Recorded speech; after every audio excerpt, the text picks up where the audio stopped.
ท่านผู้ชมที่เคารพในตอนแรงของเมื่อวานนี้22 มีนา 2026ได้เกิดมีเหตุฝนตกหนักและก็มักเห็บตกใส่เฮือนซานของพ่อแม่ปัตตสุนซึ่งพ่อแม่ปัตตสุนจำนวนหลายครอบครัวของเมืองศรีโคตะบองและเมืองนาไซทองได้รับผลกระทบอย่างหนักหน่วงในเหตุการณ์ดังกล่าวนี้โชคดีที่บ่มีผู้ใดเสียชีวิต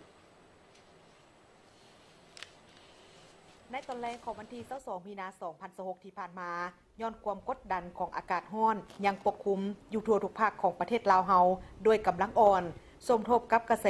ลมตะวันตกพัดปกคลุมทางภาคเหนือและกระแสลมตะวันออกพัดปกคลุมทางภาคกลางและภาคใต้พาให้มีอากาศร้อนอ้าวและมีฝนตกฟ้าห้องฟ้าเหลื่อมพร้อมทั้งมีลมพัดแรงอยู่บางท้องถิ่นโดยเฉพาะเมนบางเมืองของนครหลวงวิจันทร์เบ้ารวมเบ้าเฉพาะเมนเมืองนาไซทองและเมืองศรีโคตะบองได้เกิดมีพายุฝนมักเห็บตกถล่มใส่เฮือนซานของพ่อแม่ปัตตสุนรวมไปถึงรถรางพาหนะสัตว์เลี้ยงโรงเรียนวัดและผลปลูกของปัตตสุนตลอดฮอดเครื่องไส้ของซอยอันนักโกมูก็เมนเฮือนที่มุงด้วยกระเบื้องแผ่นอะลูซิ่งและสังกะสีเสียหายเกือบทุกหลังคาเฮือนเป็นบริเวณกว้างบางครอบครัวเฮือนเสียหายนักมดหลังก็มีโชคดีแต่บ่มีผู้ใดเสียชีวิตและเฉพาะในเขตที่เกิดแมนประกอบมีบ้านเวียงคำบ้านจันทร์สว่างบ้านพ้นสมบูรณ์บ้านหนองดาบ้านตัดท้องบ้านหนองแตงและบางบ้านจำนวนหนึ่งของเมืองศรีโคตะบองได้รับผลกระทบเช่นกันก็ซึ่งว่าเมื่อวานนี้เนาะก็ได้พบกับเหตุการณ์ธรรมชาติก็คือพายุมักเห็บตกนั่นแหละเนาะก็เฮ็ดให้หน่วย46ของพวกเฮาเป็นต้นแม่นบรรดาเฮือนอยู่แถวอ้อมข้างใกล้เคียงแถวนี้ถือว่าเสียหายหนักสำหรับหลังคาเฮือนถือว่า 100% เลยเนาะสำหรับครอบครัวของข้าพเจ้าก็ถือว่าได้รับผลกระทบ 100% ว่าซั่นๆเนาะกระเบื้องอันบ่มีจักแผ่นเลยมันบ่เป็นตาเอาจักแผ่นก็สิได้ฮื้อเบิดปัจจุบันนี่ก็สิ่งที่พวกเฮาพบความยุ่งยากบรรดาสมาชิกหน่วยแล้วก็ถือว่าซอกหาซื้อกระเบื้องบ่มีเนาะถือว่ามันเป็นไปห้านใดก็ถือว่าหมดเบิดเนาะหาซื้อกระเบื้องบ่มีพวกเฮาก็บ่กล้าว่า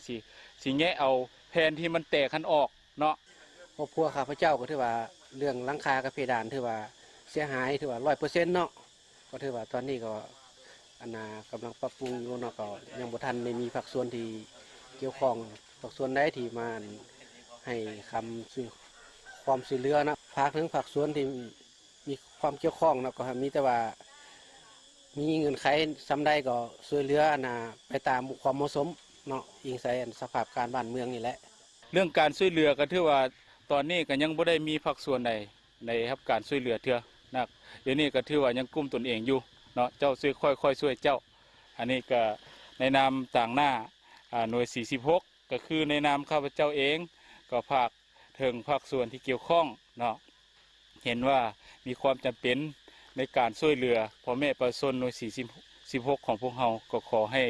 บรรดาทุกท่านเอาใจใส่ช่วยเหลือตามกำลังแห่งของภาครัฐของพวกเราเนาะ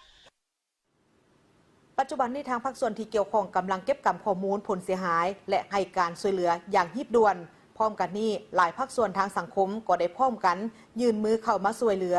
ด้วยเหือแหงวัตถุปัจจัยเพื่อประกอบส่วนช่วยบรรเทาทุกข์และให้กำลังใจแก่ผู้ที่ประสบภัยขอให้บรรดาท่านติดตามสภาพอากาศจากกรมอุตุนิยมและอุทกศาสตร์เป็นแต่ละระยะ